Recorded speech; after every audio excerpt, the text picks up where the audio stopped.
아이를 키우면서 내가 지금 잘하고 있는 걸까 하는 불안감. 다들 한 번쯤은 느껴보셨을 거예요. 오늘은 바로 그 불안한 마음을 함께 들여다보고 따뜻한 위로와 아주 명쾌한 해법을 찾아보는 시간을 가져보려고 합니다. 자, 그럼 이 질문부터 한번 시작해 볼까요? 우리는 도대체 왜 완벽한 엄마가 되어야 한다는 어쩌면 이룰 수 없는 목표 앞에서 그렇게 끊임없이 스스로를 다그치고 있는 걸까요? 근데 정말 놀랍게도 그 해답은 바로 완벽을 버리는 데 있다고 합니다.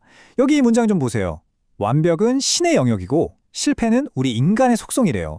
다시 말해서 완벽한 엄마가 되려고 애쓰는 그 노력이 역설적으로 아이에게는 오히려 나쁜 영향을 줄 수도 있다는 거죠. 그래서 오늘은요, 이 완벽한 엄마라는 신화에서 벗어나기 위해서 우리가 알아야 할 5가지 핵심 단계를 차근차근 짚어볼 겁니다. 자, 그럼 첫 번째 열쇠부터 함께 찾아볼까요? 바로 그 완벽한 엄마가 되어야 한다는 강박에서 벗어나서 우리 아이와 우리 모두를 위한 더 나은 길을 찾는 겁니다. 그 해답은 바로 이거예요. 심리학자 도널드 위니컷이 제시한 충분히 좋은 엄마라는 개념. 완벽한 엄마가 아니라 이만하면 충분히 좋은 엄마가 되는 거죠. 이게 뭐냐면요. 처음에는 아이의 모든 필요를 거의 완벽하게 채워주다가 아이가 조금씩 세상을 감당할 힘이 생기면 점차 한 걸음씩 물러서주는 그런 엄마를 말해요. 충분히 좋은 엄마의 핵심 기술은 바로 적절한 실패입니다.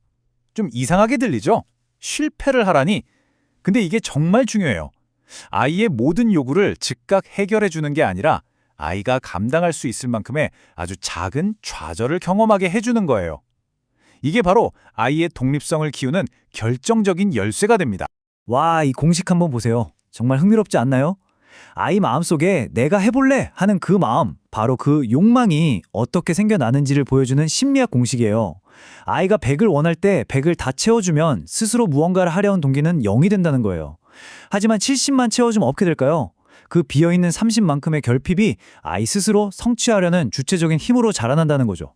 그렇다면 충분히 좋은 엄마가 되려면 구체적으로 뭘 어떻게 해야 할까요? 그 핵심 개념이 바로 안아주기, 영어로는 홀딩입니다. 이게 단순히 몸으로 껴안는 것만을 뜻하는 게 아니고요. 아이의 존재 자체를 정서적으로 또 신체적으로 안전하게 감싸주는 모든 행위를 말해요. 지금부터 생애 첫 1년, 우리 아이의 건강한 토대를 만들어줄 5가지 안아주기 방법을 하나씩 살펴보겠습니다. 자, 두 번째 파트입니다. 바로 말로 안아주기. 우리 아이의 존재를 인정해주는 이 언어의 힘이 얼마나 대단한지 한번 알아보죠. 아기가 옹알이를 하거나 막 울 때, 아휴, 우리 애기 배가 고프구나. 엄마 아빠 대화에 끼고 싶었어? 이렇게 그 마음을 읽어서 말로 되짚어주는 것. 이게 바로 말로 안아주기의 첫걸음이에요.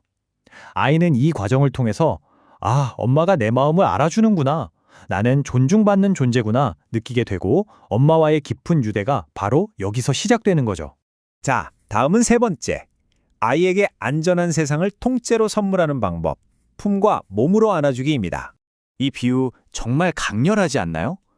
갓 태어난 아기에게 세상은요, 아무 경계도 없는 광활한 우주 같아서 자기 몸조차 막 흩어진 파편처럼 느낀대요.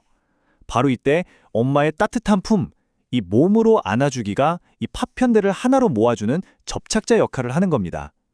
불안한 우주가 아니라 나를 든든하게 받쳐주는 안아주는 우주를 경험하게 되는 첫 순간인 거죠. 이 신체적인 접촉이 얼마나 중요하냐면요. 아동교육학자 셀마 프라이버그는 이렇게까지 경고를 했어요. 접촉의 결연은 양심이 자리 잡는 인간성 안에 큰 구멍을 뚫어놓는다고요. 이게 그냥 스킨십이 좋다는 차원이 아니라 아이의 인격 형성의 가장 근간이 된다는 뜻입니다. 바로 엄마의 품 안에서, 즉 몸으로 안아주는 그 안전한 공간 안에서 아기의 흩어졌던 모든 감각들이 비로소 하나로 합쳐져요. 그리고 이 과정을 통해서 여기까지가 나구나, 저건 내가 아니구나 하는 걸 구분하는 첫 번째 경계선, 바로 피부라는 자아의 윤곽이 생겨나는 겁니다. 자, 네 번째, 안아주기로 넘어가 볼게요. 아이가 비로소 나라는 존재를 발견하게 되는 정말 결정적인 순간이죠. 바로 거울 반영으로 안아주기입니다. 위니컷이 이런 말을 했어요. 엄마의 얼굴은 아기에게 거울이다. 이게 무슨 말이냐면요. 아기는 엄마의 표정을 보면서 자기 감정을 읽는 법을 배운다는 거예요. 엄마가 활짝 웃으면 내가 지금 기쁜 거구나. 엄마가 걱정스러운 표정을 지으면 내가 불안한 건가? 하고 배우는 거죠. 엄마의 얼굴을 통해서 비로소 나라는 존재를 발견하는 정말 경이로운 순간입니다. 정말 아름다운 말이죠. 마치 두 송이의 튤립이 피어난 것 같았어요. 이 한마디가 어떻게 한 사람의 인생을 완전히 피워냈는지 바로 다음 이야기에서 직접 확인해 보시죠. 바로 네 손가락 피아니스트 희아 씨의 이야기입니다. 어머니는 딸의 네 손가락을 보면서 장애를 본 게 아니었어요. 대신 두 송이 튤립처럼 아름답다고 봤던 거죠. 바로 이 시선, 있는 그대로의 존재를 기쁨으로 비춰주는 이 거울 반영이 있었기 때문에 희아 씨는 세상의 어떤 편견 앞에서도 당당한 연주자로 성장할 수 있었던 겁니다. 이게 바로 긍정적인 거울 반영이 만드는 기적이에요. 하지만 만약에 그 거울이 찌그러져 있다면 어떨까요? 부모가 아이의 있는 그대로의 모습이 아니라 부모 자신의 야망이나 결핍을 아이에게 비출 때 아이는 진짜 자기를 잃어버리고 부모를 위한 대리 인생을 살게 됩니다. 자기 삶의 주인이 아니라 누군가의 대역으로 사는 비극이 시작되는 거죠. 그 결과는 때로 너무나 비극적입니다. 모든 걸 가졌지만 스스로를 흙수저라고 여기면서 무너져 내린 서울대생, 1등을 놓칠까봐 두려워서 시험지를 훔쳐야만 했던 로스쿨생. 이들의 공통점이 뭘까요? 맞아요. 자신의 존재가 아니라 타인의 기대를 비추는 그 찌그러진 거울 앞에서 평생을 살아왔다는 점입니다.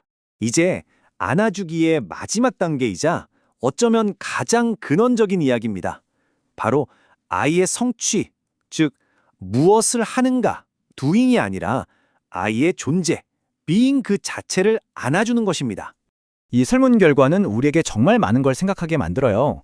자녀에 대한 만족도를 물었을 때 명문대에 보낸 부모님보다 중증 장애를 가진 자녀의 부모님 만족도가 훨씬 높게 나왔다는 사실.